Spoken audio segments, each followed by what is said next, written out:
He's a decent player. And the good thing about Mazraoui, he can play on both sides. I've seen him play for Bayern Munich on the left-hand side. I've seen him play on the right hand. And he plays them equally as well. I wouldn't say he's a great 1v1 defender, but he's better on the ball than Wan-Bissaka. There's no doubt about that. And as you saw there, he can make forward runs. He's quite clever with his passing. He's a decent player, a good player, but he's not going to suddenly make Manchester United a great team. But he's better than what you got. He's better than Wan-Bissaka on the ball. There we are. Frank, would you like to add anything? No, but I'm very interesting to see what Mazraoui would be capable of doing, because I highly rank him as a player offensively. I'm totally with Robo. Defensively, we have to see. But he's, for me, better than Wan-Bissaka offensively. He can bring something. He's very good technically, very clever with the ball and in his runs. So it could be a good catch. But yeah, they still have to gamble a little bit, because we don't know what's going to happen. And we all talk about consistency in football. If he's able to be consistent, he would be a very good player. OK, Mark, I'm going to ask you an annoying question now, and I apologise, but I will ask it anyway. Hojlund and Yoro, how are they, Doctor? Well, Hojlund is a hamstring. So the immediate concern with Hojlund is that he's done his hamstring. So it's a case of, look, there's 2 weeks of the Community Shield against Man City. So you'd think that would be a struggle. And any hamstring you have to be careful with. Now, it's only 4 weeks since he played his last game of the Euros for Denmark. So it's not the longest of breaks. And that is a concern, obviously, with a lot of players right now, that they're just being overworked. You know, they're playing summer tournaments, pre-season tournaments, long seasons ahead. So with Hojlund, I'd be a little bit concerned that he's got a hamstring right now. And I think when you get a hamstring injury in a pre-season game, that is as much to do with preparation and pre-match kind of warming up as it is to anything else. So I think I'd be a little bit alarmed at that, the fitness work that he's been doing. Yoro seems to be an ankle problem. If that's a twist, you can't legislate for a twist or an ankle, a ligament pull, but we're still waiting for a full, prognosis of what's up with the pair of them. They're both training United are in LA right now at UCLA. So I think maybe by end of today, tomorrow, we'll have an update. But I think Hojlund is the immediate concern, because it's a hamstring and it's a soft tissue injury. So I don't think we'll see him again on the summer tour of the US. Yoro, wait and see, I think. Yeah, that's the concern from Manchester United. They haven't exactly got a smorgasbord of attacking options, Shaq. And we saw the difference when Hojlund came off, even yesterday in that friendly. That was pretty much it. They ran out of ideas. And I think Manchester United certainly are looking for Hojlund to lead that line for obvious reasons. And I thought he was doing so wonderfully well. Well, unlike Mark, I'm no doctor myself. You are a doctor, Shaq. Well, Don't put yourself not medical, down. but not medical. No, even better, though. No, I'm not medical. You're a professor, aren't you? Yeah, Professor Shaq. Something or other. I'm not a medical doctor. Why did you get a doctorate celebrating your achievements in sport? I thought he was a mayor.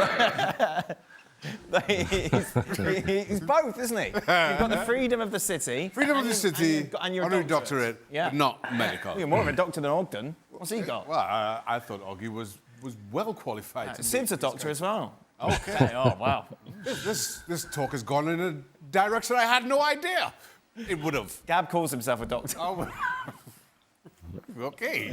Right, anyway, sorry. Right, well... Hojlund, he's important. They don't have any attacking options. Again, just kind of looking at the game initially, and you saw he caught his ankle in the pitch with that initial shot, which has been the complaint of pitchers here in the US and maybe leads to Yoro's injury. Well, that is the question. I know a lot of fans have been quite excited about the business they've done so far, but the squad is really thin. I mean, it's basically just making the squad a little bit stronger. People have left, so United have still got as thin a squad as last season. So if Hojlund doesn't score, you're looking at Marcus Rashford again. Now, as we know, Marcus Rashford could get 25 goals next season, or he could get 5. We just don't know what sort of player he's going to be. Anthony can't rely on to score the goals. Joshua Zirkzee, again, it's a gamble to expect a lot from him in his first season at United. So they still haven't got what they need. Bruno Fernandes will weigh in with a few goals, but, I still think it's a lot to ask for Rasmus Hojlund to deliver, 20 goals a season, because he's still quite young and he's still quite raw. So they do need to find somebody to help bolster that situation. But I think right now the priority is elsewhere. The priority is to try and get a central midfielder in to help, Kobe Mainoo and Casemiro. So they need to do more business. They've done good business so far, but they need to do more, because United are susceptible to injuries, and we don't know why that is. They keep having audits of the fitness team and the medical setup at the club and the training regime, but they do get a lot of injuries, and I think that is a concern. It could be the fact they're doing a lot of travelling pre-season. That was an issue last year, that they did too much. But all this, when the dust settles, we'll know what the problem is. But they have a very thin squad. They can't afford more injuries, so they really need somebody to get some more goals, to get some more firepower up front. They've just signed Xerxes. You know, he's been at Bologna. If you paid that amount of money, I mean, he's not the finished article yet, but he's not. He's not. We keep getting not the finished article. He's not a youngster. You know, they must have bought him for a reason. And if your centre forward goes missing because he's injured, which is a shame for Hojlund, then you have to put him straight in. And if he's either going to sink or swim. Milan get the 3-2 victory. Julian Alvarez is not with the team at the moment. Obviously, he's playing in the Olympics at the moment. He is a busy, busy boy. Mark, will he be busier when the season starts at a different club?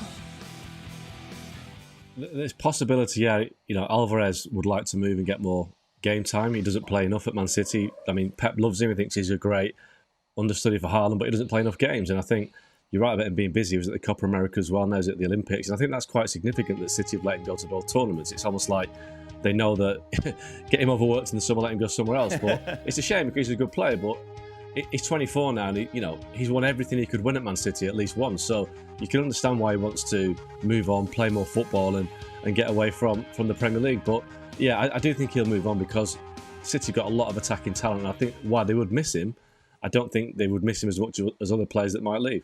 It makes sense, doesn't it? From both parties' points of view, or for Manchester City, where they regret letting him go?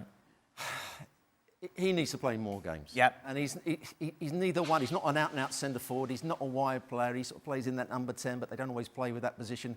I think he needs to go. Atleti would be a good fit, do you think? Would be a good fit, yeah. I mean, they're struggling to get a centre-forward at the moment. He would fit the bill if he came as a number 10, but I still think they'd need somebody else, Atleti. I think City regret letting him go, though.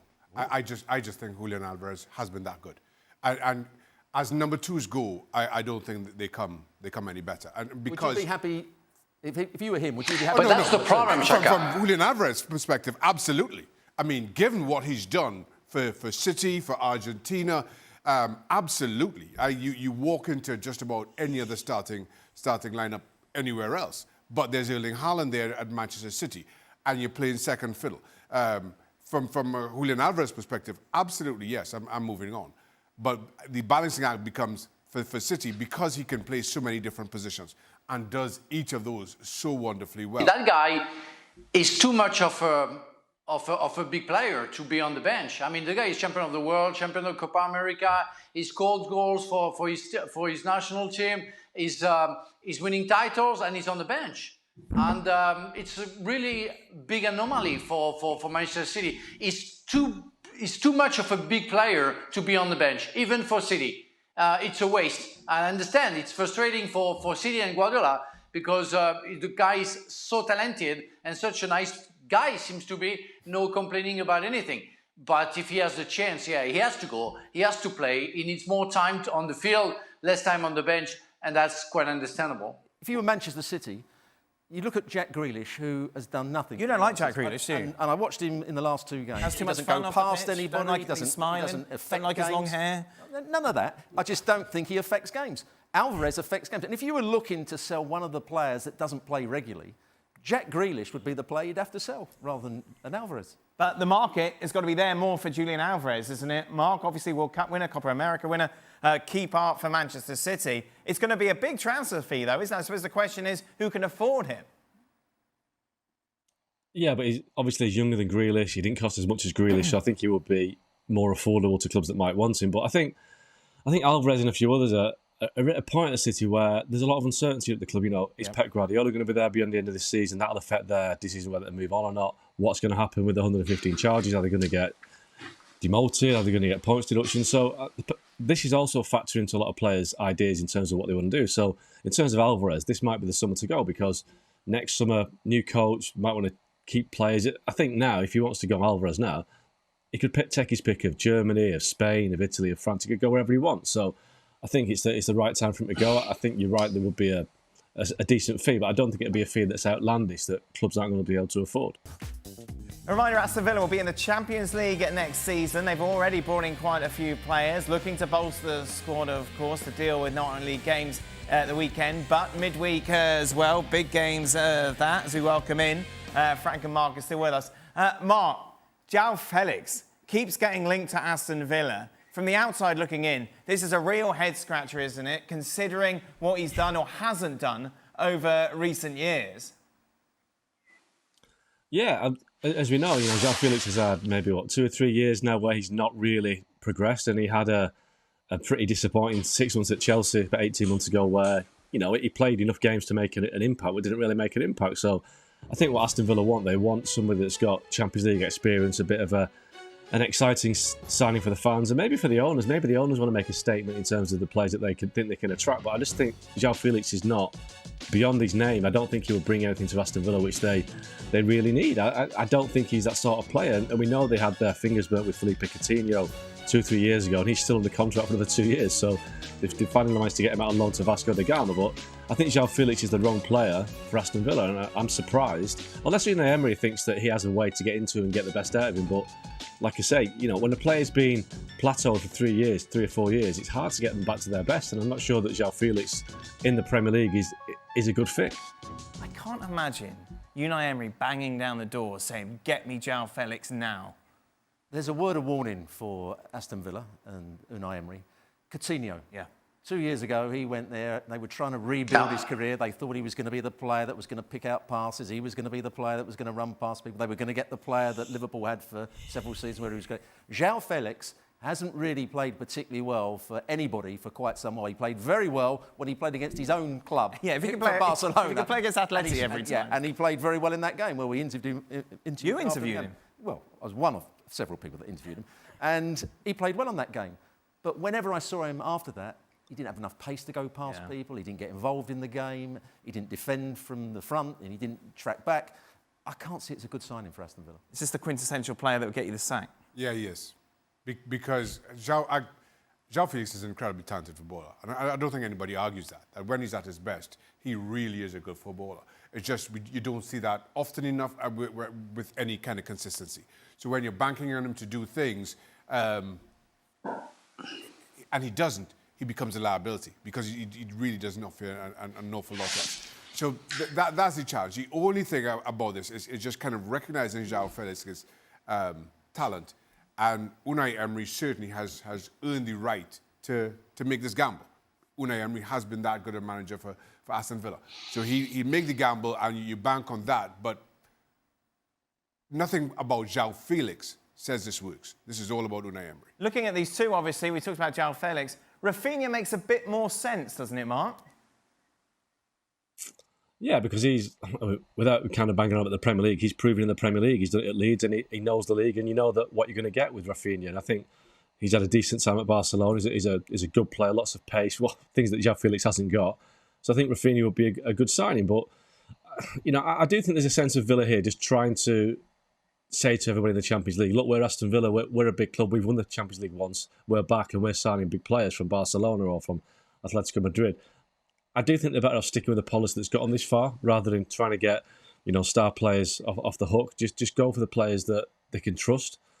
And again, I think Rafinha would be a decent signing, but I think it would cost a lot more money than they could probably invest it better elsewhere. What do you think, Frank?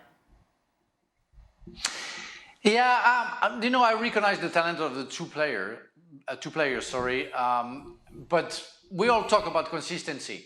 And I think Xhaka would say when he's good, he's very good, and he works for both guys. But the question is when and how many times. That's the problem. And I don't want to put myself in Unai Emery's shoes or on the board of Aston Villa, but you have to question yourself, Who do you want to buy? Do you want to buy somebody who can play, 5 good games, or somebody who can be a little bit less good, but play good for like 30, or give you what you are looking for like 30 games? It's what I'm looking for. And it's for Champions League, but it's for the Premier League, and we're all looking for consistency. So maybe you have to go for maybe less of a star, but somebody who works hard for the club that he signs for. And when you have Rafinha going from a club to another club as well, and I don't even talk about Joao Felix, you have to wonder if they are a good catch or if they're not. And if you have to spend that money that all the clubs are asking for, if they're worth it. Not sure.